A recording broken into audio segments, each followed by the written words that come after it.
Hello friends, कैसे हैं आप सभी लोग। स्वागत है आपका आपके अपने यूट्यूब चैनल 4G रैंकर पर।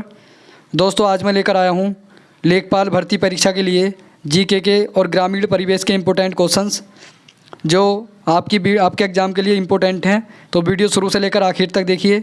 अगर वीडियो पसंद आए तो वीडियो को लाइक और शेयर करिए। तो चलिए शुरू करते हैं। आज का पहला क्वेश्चन कह रहे हैं, देखिए, अंतर्राष्ट्रीय तिथि रेखा किस जल संधि से होकर गुजरती है। तो अंतर्राष्ट्रीय तिथि रेखा जो गुजरती है ये बेरिंग जल संधि से होकर के गुजरती है। इसका राइट आंसर आपका चौथा हो जाएगा, इंपॉर्टेंट है। अगला क्वेश्चन आता है, देखिए, वायुमंडल की किस परत में मौसम सभी घटनाएं होती हैं, यानी कि मौसम की सभी घटनाएं वायुमंडल की कौन सी परत में होती हैं। तो ये होती हैं आपकी क्षोभ मंडल में। इसका राइट आंसर तीसरा हो जाएगा, इंपॉर्टेंट है। अगला क्वेश्चन आता है, निम्नलिखित में से कौन सा कथन असत्य है। तो इसमें असत्य कथन आपको देखना है। तो असत्य कथन हो जाएगा तीसरा, पश्चिमी घाट की तुलना में पूर्वी घाट अधिक ऊंचा है। ये कथन असत्य है और यही आपका राइट आंसर हो जाएगा। अगला क्वेश्चन आता है, रामगंगा नदी निम्नलिखित में से किस राष्ट्रीय पार्क से होकर गुजरती है। तो रामगंगा नदी जिम कॉर्बेट पार्क से होकर के गुजरती है। इसका राइट आंसर आपका चौथा हो जाएगा, इंपॉर्टेंट है। अगला क्वेश्चन आता है, निम्नलिखित में से कौन सी भारत में पुर्तगालियों की आरंभिक राजधानी रही। तो देखिए, भारत में पुर्तगालियों की पहली राजधानी इनमें से कौन सी रही थी। तो ये कोचीन रही थी। इसका राइट आंसर आपका चौथा हो जाएगा, इंपॉर्टेंट है। अगला क्वेश्चन आता है, निम्नलिखित में से किसने हड़प सिद्धांत की नीति का प्रयोग किया। तो हड़प सिद्धांत की नीति का प्रयोग निम्न में से किसने किया था। तो ये क्या था, लॉर्ड डलहौजी ने। इसका राइट आंसर आपका चौथा हो जाएगा। अगला क्वेश्चन आता है, नवबोधवाद के प्रतिपादक कौन थे। तो नवबोधवाद के प्रतिपादक इनमें से देखिए डॉक्टर भीमराव अम्बेडकर थे। इसका राइट आंसर आपका दूसरा हो जाएगा। अगला क्वेश्चन आता है, निम्नलिखित में से भारतीय राष्ट्रीय कांग्रेस के किस अधिवेशन में बाल गंगाधर तिलक ने अभिव्यक्त किया था कि स्वराज मेरा जन्मसिद्ध अधिकार है, मैं उसे लेकर रहूँगा। तो बाल गंगाधर तिलक ने ये किस अधिवेशन में कहा था। तो इसका राइट आंसर आपका हो जाएगा, देखिए, पहला लखनऊ अधिवेशन 1916 में इन्होंने ये कहा था। इसका राइट आंसर पहला हो जाएगा। अगला क्वेश्चन आता है, संविधान में संशोधन की प्रक्रिया का उल्लेख किस अनुच्छेद में किया गया है। तो संविधान में देखिए संशोधन की प्रक्रिया का उल्लेख जो मिलता है ये अनुच्छेद नंबर 368 में मिलता है। इसका राइट आंसर दूसरा हो जाएगा, वेरी वेरी इंपॉर्टेंट है। अगला क्वेश्चन आता है, भारतीय संसद की सबसे बड़ी समिति कौन सी है। तो भारतीय संसद की सबसे बड़ी समिति है प्राक्कलन समिति। इसका राइट आंसर दूसरा हो जाएगा, इंपॉर्टेंट है। अगला क्वेश्चन आता है, देखिए, निम्नलिखित में से कौन प्रारूप समिति के सदस्य नहीं थे। तो इनमें से आपको बताना है कौन प्रारूप समिति के सदस्य नहीं थे। तो इसका राइट आंसर आपका हो जाएगा बी, यानी कि दूसरा ऑप्शन राइट हो जाएगा, बी टी कृष्णमाचारी इसके सदस्य नहीं थे। देखिए, प्रारूप समिति के सदस्य कुल 7 थे, जिनमें डॉक्टर भीमराव अम्बेडकर ये अध्यक्ष थे, कृष्ण स्वामी अय्यर थे, के एम मुंशी थे, मोहम्मद सादुल्ला थे, टी कृष्णचारी थे, TN माधव राव थे और गोपाल अयंगर थे। तो इसका राइट आंसर हो जाएगा, देखिए, तो इसका राइट आंसर आपका दूसरा होगा, BT कृष्णचारी। देखिए, BT कृष्णचारी की जगह आपके TT कृष्णचारी थे, BT कृष्णचारी इसमें नहीं थे। अगला क्वेश्चन आता है, निम्नलिखित में से कौन सा प्राथमिक विद्युत सेल है।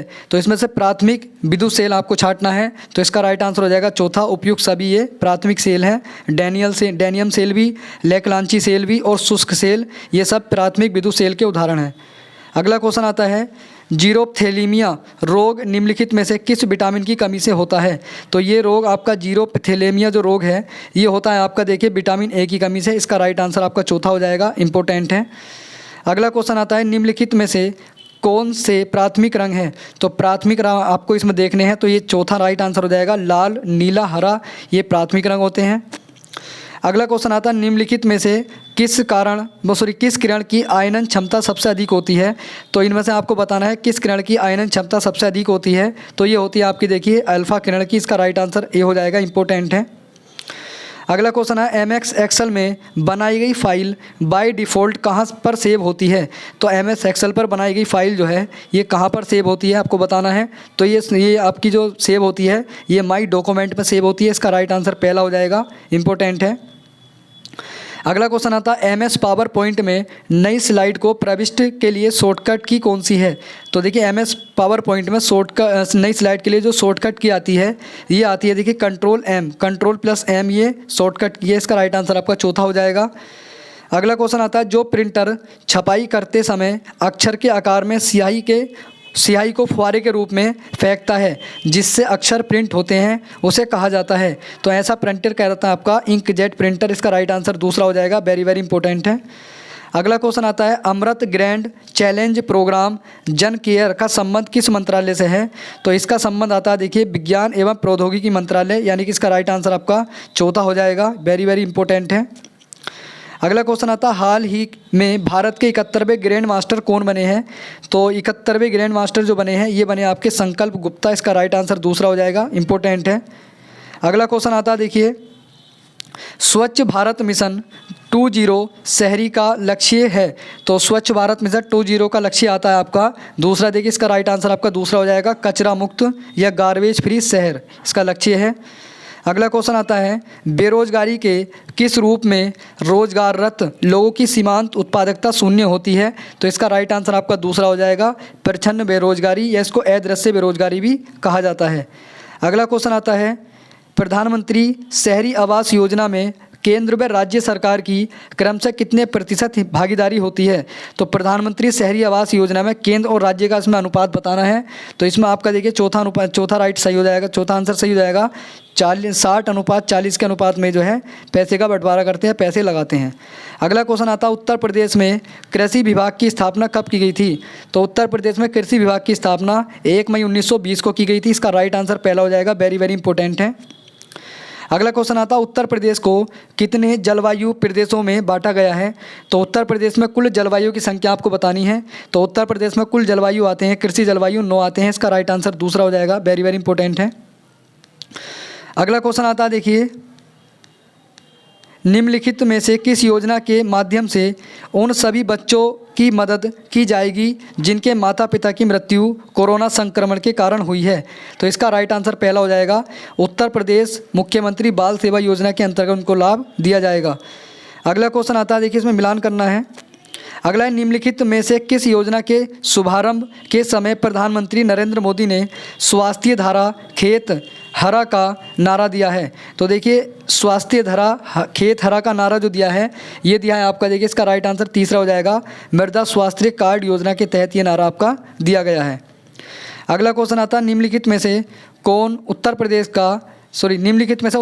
का कौन सा जिला अफीम का सबसे बड़ा उत्पादक है? तो अफीम का कौन सा, देखिए उत्तर प्रदेश का कौन सा जिला है जो अफीम उत्पादन में सबसे नंबर 1 आता है? तो ये आता है आपका बाराबंकी। इसका राइट आंसर आपका दूसरा हो जाएगा, इंपॉर्टेंट है। अगला क्वेश्चन आता है, उत्तर प्रदेश राज्य जैविक प्रमाणीकरण संस्था की स्थापना कब की गई थी? तो इस संस्था की स्थापना की गई थी देखिए 8 अगस्त 2014 को। इसका राइट आंसर दूसरा हो जाएगा। अगला क्वेश्चन आता है, भूमि व्यवस्था लागू करने का काम किया जाता है? तो देखिए आपको बताना है भूमि व्यवस्था लागू करने का काम किस अनुभाग में किया जाता है? तो देखिए राजस्व अनुभाग 1 द्वारा ये ऐसा किया, मतलब ये किया जाता है, यानी कि राजस्व अनुभाग नंबर 1 में भूमि व्यवस्था लागू करने का काम किया जाता है। अगला क्वेश्चन आता है, निम्नलिखित में से प्रमाण पत्र राजस्व विभाग के द्वारा जारी किए जाते हैं? तो कौन से प्रमाण पत्र हैं जो राजस्व विभाग के द्वारा जारी किए जाते हैं? तो इसका राइट आंसर हो जाएगा देखिए आपका चौथा, उपयुक्त सभी, यानी कि निवास प्रमाण पत्र भी राजस्व विभाग देखता है, और जाति प्रमाण पत्र भी राजस्व विभाग के द्वारा जारी किए जाते हैं, और आय प्रमाण पत्र भी राजस्व विभाग के द्वारा जारी किए जाते हैं। तो इसका राइट आंसर आपका चौथा हो जाएगा, इंपॉर्टेंट है। अगला क्वेश्चन आता है, उत्तर प्रदेश में कितने प्रकार के नगर निकाय गठित हैं? तो उत्तर प्रदेश में देखिए जो नगर निकाय गठित हैं 3 प्रकार के हैं। इसका राइट आंसर आपका सी हो जाएगा। अगला क्वेश्चन आता है, उत्तराखंड के निर्माण से पहले उत्तर प्रदेश की विधानसभा के सदस्यों की कुल संख्या कितनी थी? तो उत्तराखंड के निर्माण से पहले उत्तर प्रदेश विधानसभा के विधान परिषद के सदस्यों की संख्या देखिए उस समय थी 108। इसका राइट आंसर आपका दूसरा हो जाएगा। अगला क्वेश्चन आता है, भारत कला परिषद कहाँ पर स्थित है? तो भारत कला परिषद जो आपकी स्थित है तो ये स्थित है आपकी वाराणसी में। इसका राइट आंसर चौथा हो जाएगा, वेरी वेरी इंपॉर्टेंट है। देखिए इसकी स्थापना 1920 में की गई थी। आगे आता है देखिए, भारतेंदु नाट्य अकादमी कहाँ पर स्थित है? तो भारतेंदु नाट्य अकादमी जो स्थित है ये स्थित है देखिए आपकी लखनऊ में। इसका राइट आंसर आपका दूसरा हो जाएगा, इंपॉर्टेंट है। अगला क्वेश्चन आता है, 2011 की जनगणना के अनुसार उत्तर प्रदेश का लिंगानुपात कितना है? तो उत्तर प्रदेश का लिंगानुपात आता है 912। इसका राइट आंसर पहला हो जाएगा, इंपॉर्टेंट है। अगला क्वेश्चन आता है देखिए, कह रहे हैं उत्तर प्रदेश के किस जिले में पटारी जनजाति निवास करती है? तो उत्तर प्रदेश का ऐसा कौन सा जिला है जिसमें पटारी जनजाति निवास करती है? तो ये जिला आता है आपका देखिए सोनभद्र। इसका राइट आंसर दूसरा हो जाएगा, इंपॉर्टेंट है। अगला क्वेश्चन आता है निम्नलिखित में से कौन सा एक भूमि सुधार के अंतर्गत नहीं आता है। तो भूमि सुधार के अंतर्गत इनमें से कौन सा नहीं आता है, तो ये टपक सिंचाई भूमि सुधार के अंतर्गत नहीं आता है। इसका राइट आंसर दूसरा हो जाएगा। अगला क्वेश्चन आता है, देखिए कह रहे हैं उत्तर प्रदेश में पंचायतों की त्रिस्तरीय प्रणाली लागू की गई थी। तो त्रिस्तरीय पंचायत प्रणाली जो लागू की गई थी ये वर्ष 1981-82 में लागू की गई थी। इसका राइट आंसर चौथा हो जाएगा। अगला क्वेश्चन आता है, देखिए उत्तर प्रदेश सहकारी बैंक की स्थापना कब की गई थी। तो उत्तर प्रदेश में सहकारी बैंक की स्थापना देखिए वर्ष 1944 में की गई थी। वेरी वेरी इंपॉर्टेंट है। इसका राइट आंसर आपका तीसरा हो जाएगा। अगला क्वेश्चन आता है ग्राम संरचना की सोपानिक इकाई के क्रम में निम्नलिखित में से किसका उल्लेख ऋग्वेद में नहीं मिलता है। तो देखिए राज्य का उल्लेख आपका ऋग्वेद में नहीं मिलता है, जबकि ग्राम का, जन का और विष का उल्लेख आपका ऋग्वेद में दिया गया है। अगला क्वेश्चन आता है ग्राम जल एवं स्वच्छता समिति के गठन में कितने सदस्य होते हैं।